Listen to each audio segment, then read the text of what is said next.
Assalamualaikum warahmatullahi wabarakatuh.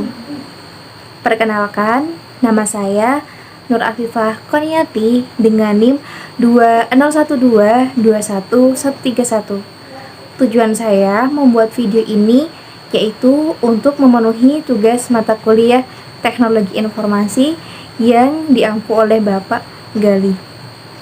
Pada kesempatan ini saya ingin menyampaikan ceramah atau khutbah yang bertemakan keutamaan mengucapkan atau melafalkan istighfar. Teman-teman sekalian, tiada ungkapan yang paling pas untuk kita dahulukan kecuali ucapan Alhamdulillah. Segala puji bagi Allah atas segala kenikmat dan karunia-Nya sehingga kita bisa melaksanakan perintah-perintahnya dan juga menjauhi larangan-larangannya. Salawat serta salam marilah kita selalu selipkan di lisan dengan harapan semoga kita mendapat berkah juga syafaat di dunia ini dan di akhirat kala. Amin ya rabbal alamin. Teman-teman yang berbahagia, adalah termasuk suatu keajaiban jikalau kita sebagai manusia tidak pernah berbuat dosa dalam hidup ini. Karena selaku manusia biasa, kita tak akan pernah lepas dari fitrahnya, yaitu tempatnya salah dan dosa. Baik kesalahan itu karena disengaja atau memang karena lupa. Jika kesalahan itu kita kerjakan karena betul-betul lupa, maka Allah pasti sudah mengetahui dan mengampuni.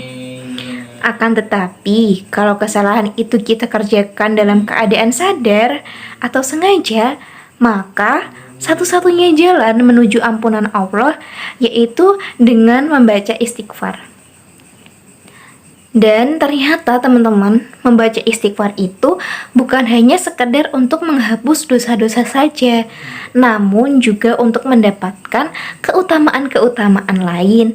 Misalnya, seperti yang akan saya sampaikan dalam kesempatan saya pada kali ini. Teman-teman yang berbahagia, keutamaan pertama dari istighfar yaitu agar kita diberikan kehidupan nikmat hidup, baik di dunia maupun di akhirat kelak. Kenikmatan itu sulit teman-teman.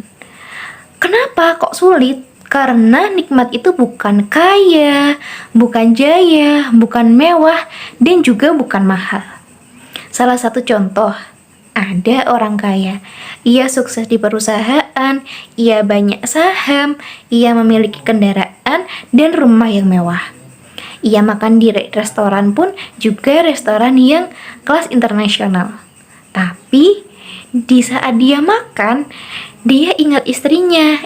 Kalau istrinya itu suka berfoya-foya atau menghambur-hamburkan uang. Anaknya juga kecanduan narkoba, karyawannya sering uring-uringan dalam bekerja. Tambah lagi orang tuanya sebentar-bentar cek darah ke rumah sakit. Jika demikian adanya, apakah nikmat hidup akan ia dapatkan? Tidak teman-teman, karena nikmat itu tidak bisa dibeli, hanya bisa diminta kepada sang pemberi kenikmatan, yakni Allah Subhanahu wa Ta'ala.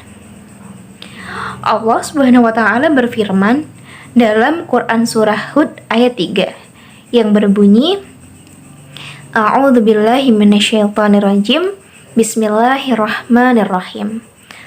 Qala Allahi tabaraka wa ta'ali wa inistaghfiru rabbakum summa tubu ilaihi yumatti'kum mata'an hasanan ila ajalin musamma wa yuti kulla dhi fadlin fadlah wa in tawallaw fa inni akhafu alaikum adabu yaumin kabir, yang artinya, dan hendaklah kamu minta ampun kepada Tuhanmu dan bertaubat kepadanya.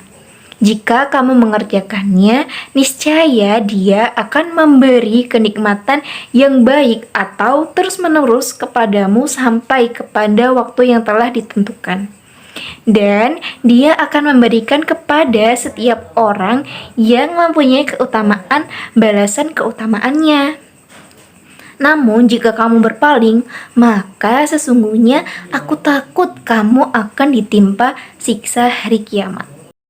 Teman-teman yang berbahagia, keutamaan kedua dari istighfar yaitu agar kita dianugerahi berkah dari langit berupa hujan, juga berkah dari bumi berupa biji-bijian, buah-buahan, sayur-sayuran, dan lain sebagainya. Sehingga dengan itu kita mendapatkan kekuatan atau kebugaran tubuh karena kebutuhan air tercukupi, kebutuhan gizi juga terpenuhi. Inilah berkah istighfar kita atau orang yang mengistighfarkan kita. Namun sebaliknya, jika kita tidak mau beristighfar, maka berkah dari langit dan bumi akan bertahan atau hanya menjadi satu ancaman terhadap keselamatan jiwa-jiwa khususnya manusia. Seperti misalnya berupa bencana atau malapetaka. Na'udzubillahi min dzalik. Maka di saat sulit itu, kejepit, pacekik dan juga rumit, kita semestinya segera beristighfar. Teman-teman yang berbahagia, keutamaan ketiga dari istighfar ini yaitu agar kita mendapatkan solusi dari setiap kesulitan atau musibah. Juga mendapatkan rezeki yang tak terduga-duga pastinya. Kesulitan ini bisa bermacam-macam teman-teman.